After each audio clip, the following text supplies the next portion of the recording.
It's baseballguys.com, and I'm Ray Flowers. Today's Around the Horn. We're going to go around the horn. How apropos. First off, we'll start with Russell Branyan, who signed a one-year deal for $2 million. He's got a $5 million option for 2011 with the Cleveland Indians. A lot of thoughts here that Branyan would play more of a reserve role, kind of insurance in case like Matt Laporta wasn't quite back to full health from his injuries and his surgeries.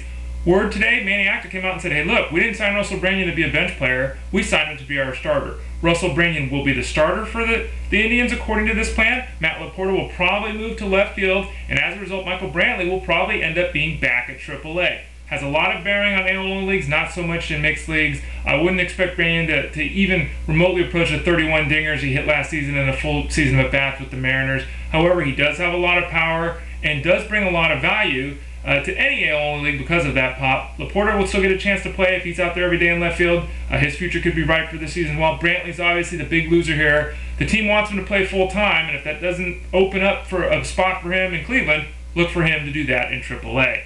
Cliff Lee threw his bullpen session today for the first time in the spring. Looked very good, felt comfortable, had a little bit of control issues, but that's to be expected. He hasn't thrown much of late because of the minor foot surgery he had. Everything looks on course. He looks ready to make multiple starts in spring this year. Should be ready and rocking for the Mariners by the time the regular season rolls around.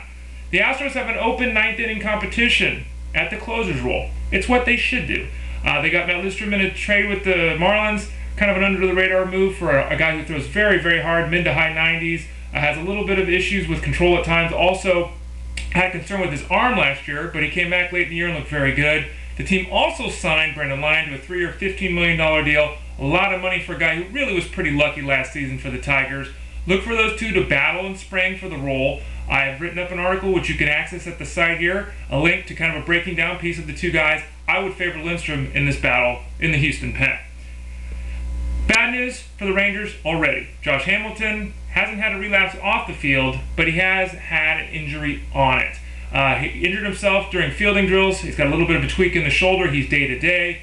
Doesn't look like it's anything major. Not a big-time concern, other than the fact that this is just a continuation of what we saw last year with Hamilton getting injured. He appeared in only 89 games after that fantastic 2008 season.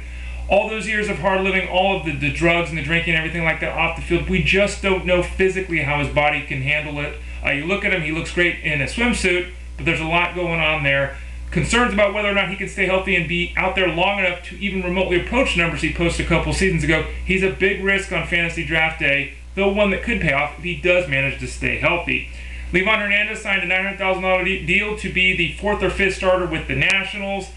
He's nothing but an innings eater. He says he's like 35 years old. He's probably 58. He's an older guy. He's got tons of miles on that arm, but he goes out there every 5th day. He takes the ball. He gives you innings. $900,000 investment plus the incentives. It's well worth a risk for the Nationals.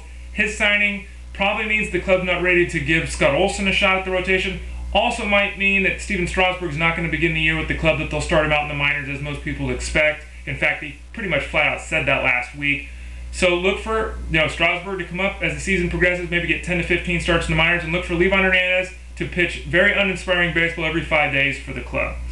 The Mariners and the Marlins continue to be in the mix for a left-handed bat, and both of them have apparently signaled in, or honed in, on Hank Blalock. Have a hard time to believe that Blalock, who's not even 30 years old yet, is still on the market. Yes, he's got concerns. Yes, he strikes out a lot. He really had a bad batting average last year, but the man still can swing the lumber. He still brings plenty of power, can play first base and third base if he's healthy. Looks like an ideal fit for a club looking for a power left-handed bat off the bench. Look for, again, the Rays or the Marlins to sign him in the upcoming days unless someone really steps up and adds themselves to the list.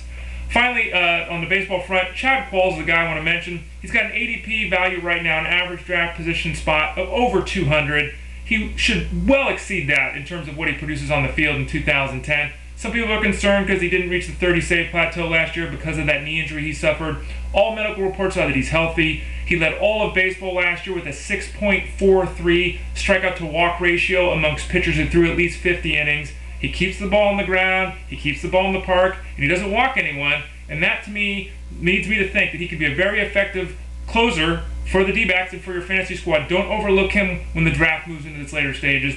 And finally, those of you who saw my report earlier today about USA Hockey, I was able to find the game online, and of course what happened halfway through the third period, NBC's online coverage of the Olympics completely crapped out, lost the signal, wasn't able to watch the end of the game.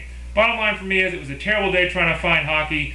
NBC has reportedly come out and said no matter what happens, the hockey games for the Olympics will be live on Friday to the entire world. Not just the East Coast, not just the Central Time Zone, but also for those of us who live out here on the West Coast. So hopefully there won't be a repeat of the debacle that we had today. And for those of you that don't know what I'm talking about, scroll a little bit further down on baseballguys.com and you can find out my Olympic thoughts on the tape delay issues that face the United States in their game on the West Coast. Again, I'm Ray Flowers. It's baseballguys.com. Thanks for joining me. I'll talk to you all again soon.